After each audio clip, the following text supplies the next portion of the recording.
It's kind of funny. I said in my last video that I don't know enough about Peronism to call myself a Peronist. Now I can't call myself a Peronist because I'm not an Argentine. What's funny is I never really looked into Peronism. I just knew that a girl that was a Peronist seemed to get me on every level that there was to get me on. And I don't think this is necessarily because she's a Peronist. I believe this is because people of similar ideological viewpoints, or similar character traits, I should say, are drawn to similar ideological viewpoints. Which is why today I want to cover, and in Satanism, there's a saying that a Satanist cannot be made. They are born that way. And I believe the same is true with the third position. A third positionist is born with certain inclinations which have drawn them to third positionism. And this is why trying to convert the masses to third positionism is a fool's errand. But I wanted to cover one of the most important aspects I learned about the 20 truths of justicialism, or Peronism.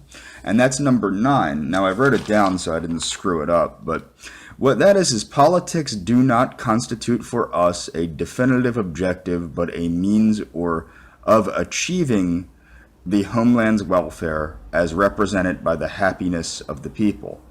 Now, what's funny is I have said for a long time, I studied Talima, which is the teachings of Aleister Crowley.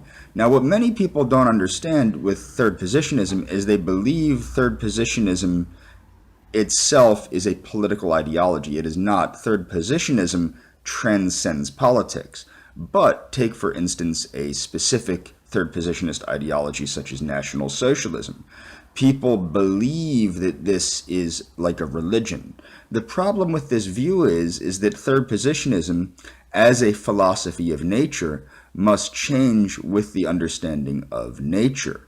And this is the problem with modern day third positionism, is that it is unyielding. It's a very static belief system in that it has put itself into the mindset of the 1930s and 40s, and it stays there. And the people that seem to be drawn to this form of ideology seem to put themselves in this place and not want to leave. But yet what is hilarious is they think that they're going to be these great patriarchs of some sort of political revolution.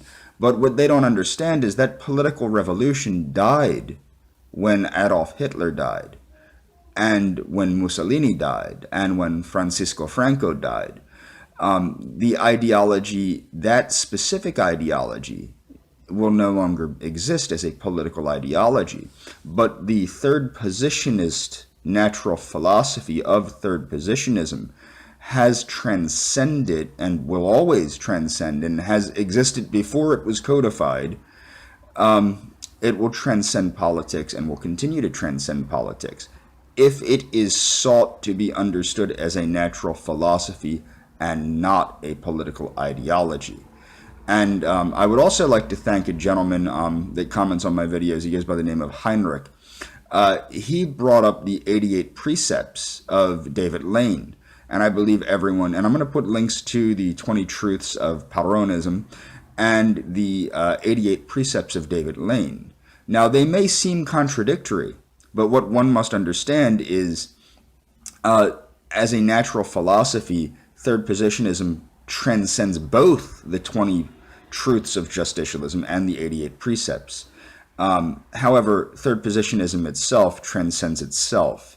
And that's where the whole concept